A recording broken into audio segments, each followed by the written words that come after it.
वारणा विद्यापीठ, वारणा नगर संलग्नित Tatyasaheb Kore institute of engineering and technology, autonomous institute, 2 वेळा MBA मानांकन, NAC A ग्रेड, 100% इंटर्नशिप आणि प्लेसमेंट देणारी संस्था।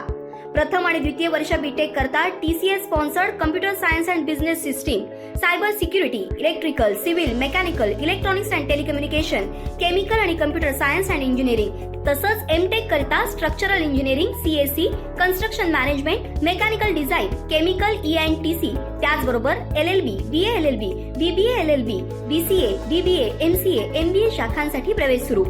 वारणा विद्यापीठाच्या निसर्गरम्य परिसरात हॉस्टेल, मेस, बस, NCC, NSS, भव्य क्रीडांगण अशा सर्व सुविधांनी परिपूर्ण 1983 पासून तज्ञ आणि अनुभवी प्राध्यापकांमार्फत दर्जेदार शिक्षण देणारी संस्था TKIET वारणानगर ऑटोनॉमस इन्स्टिट्यूट। प्रवेश संपर्क 94 21 26 19 92। माधुरी हत्तीनीसाठी राजू शेट्टी आक्रमक। 14 ऑगस्टला गाव चावडीवरती धरणं आंदोलन, 13 सप्टेंबर पर्यंत निर्णय न झाल्यास मुंबईवरती धडकण्याचा इशारा।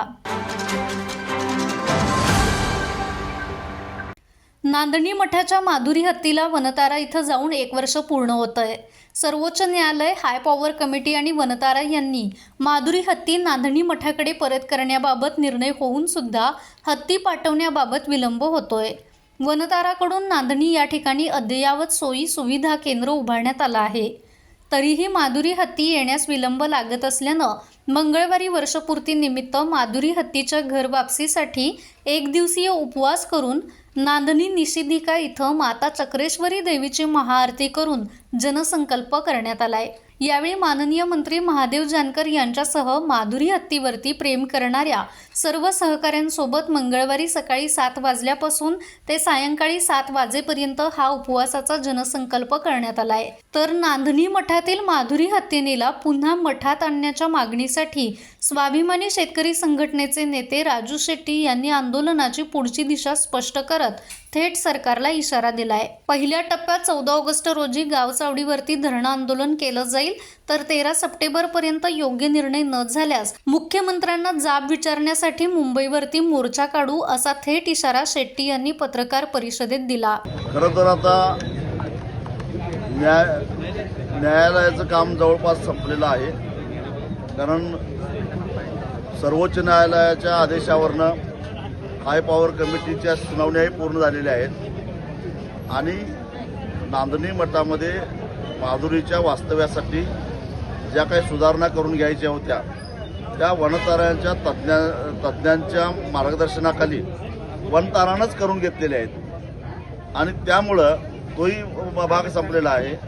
आता फक्त हाय पॉवर कमिटीनं नेमलेली जी काही समिती आहे त्या समितीनं नांदणी मठाला भेट द्यायची आहे आणि ती भेट दिल्यानंतर ज्याच्यामध्ये वनताराचाही एक प्रतिनिधी आहे आणि भेट दिल्यानंतर त्याच्या संदर्भातला अहवाल हाय पॉवर कमिटीकडे द्यायचा आहे। दरम्यानच्या काळामध्ये वनतारानं हाय पॉवर कमिटीला कळवलं आहे की माधुरीची तब्येत ठणठणीत आहे आणि ती आदेश आल्याबरोबर लगेच आम्ही नांदणीला पोच करायला तयार आहोत।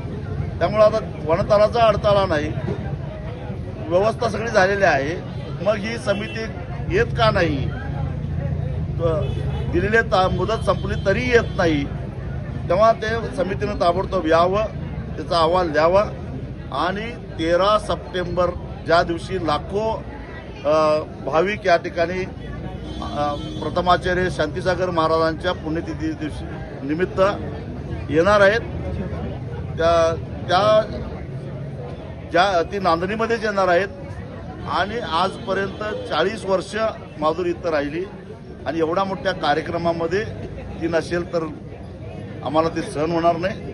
तेव्हा जो काही निर्णय घ्यायचा आहे तो घेऊन 13 सप्टेंबरच्या आत माधुरीला इथं पोच करावं, अन्यथा 13 सप्टेंबरला जमलेले जे भाविक आहेत त्यांच्याबरोबर विचारविनिमय करून आम्ही याचा जाब विचारण्यासाठी, मुख्यमंत्र्यांना जाब विचारण्यासाठी म्हणून आम्ही मुंबईला जाऊ। मुख्यमंत्र्यांना विचारल्यानंतर अजून कुठं कुठं जायचं ते त्याचवेळी आम्ही ठरवू, परंतु एकदा मुंबईला गेलो की आम्ही आटपणार नाही आणि फक्त महाराष्ट्रातले नव्हे देशभरातले सगळे माधुरी प्रेमी त्यावेळी आमच्याबरोबर असतील। ऑगस्टला आम्ही प्रत्येक गावामध्ये गाव चावडीवर 1 दिवसाचं धरणं आंदोलन करणार आहोत, म्हणजे एक पहिला टप्पा म्हणून जनजागृती म्हणून किंवा सरकारला जाग आणण्यासाठी म्हणून एक इशारा म्हणून 14 ऑगस्टला एक दिवस आधी, स्वातंत्र्य दिनाच्या एक दिवस आधी आम्ही धरणं आंदोलन करणार आहोत.